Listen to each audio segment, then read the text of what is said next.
Bien bonjour, oui, quand on parle du système de santé français, la première chose à dire, c'est qu'il est merveilleux.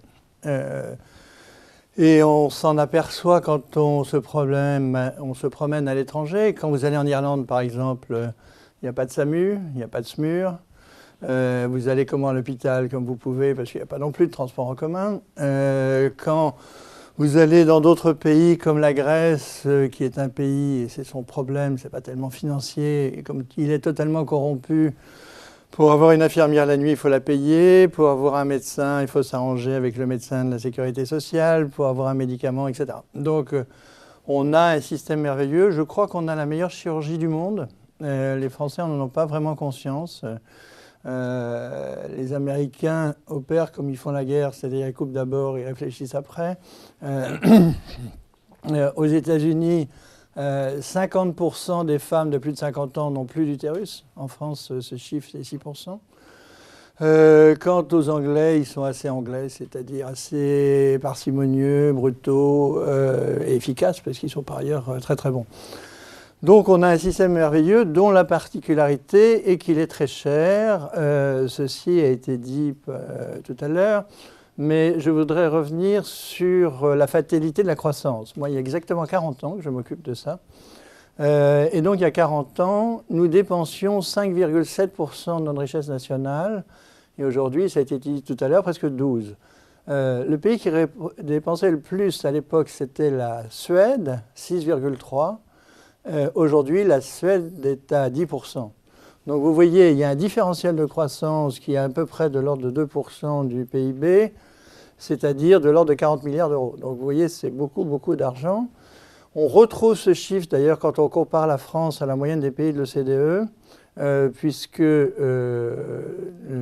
la différence entre nous et la moyenne des pays comparables est d'un peu plus de 2%. Donc, on peut estimer qu'on a une sous-productivité, un indicateur de santé comparable qui est de l'ordre entre 40 et 55 milliards d'euros.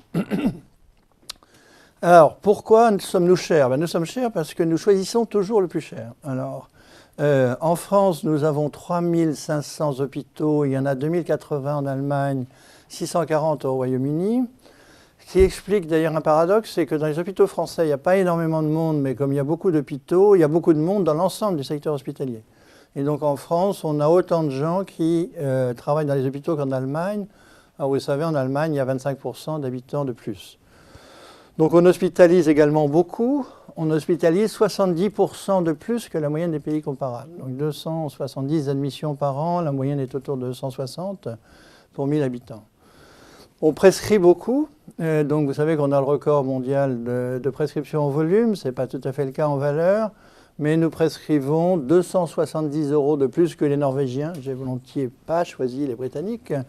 Donc 270 par 66 millions de Français, ça fait 17 milliards d'euros. Nous avons beaucoup de médecins et peu d'infirmières. Nous avons 3,4 médecins, alors que les pays anglo-saxons, ça tourne autour de 2. Mais nous avons 2,5 infirmières par médecin, alors que les pays anglo-saxons, c'est 5.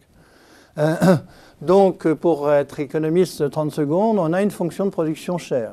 Donc, on choisit toujours le plus cher, l'hôpital plus que la ville, les spécialistes plus que les généralistes, les médecins plus que les infirmières, et on ne contrôle rien. Alors, quand vous regardez, comme moi, les chiffres depuis très très longtemps, vous vous apercevez que vous avez des variations des dépenses de cardiologie, par exemple, par département, en éliminant les variations par âge et sexe, qui varient de 1 à 9. Donc 900%.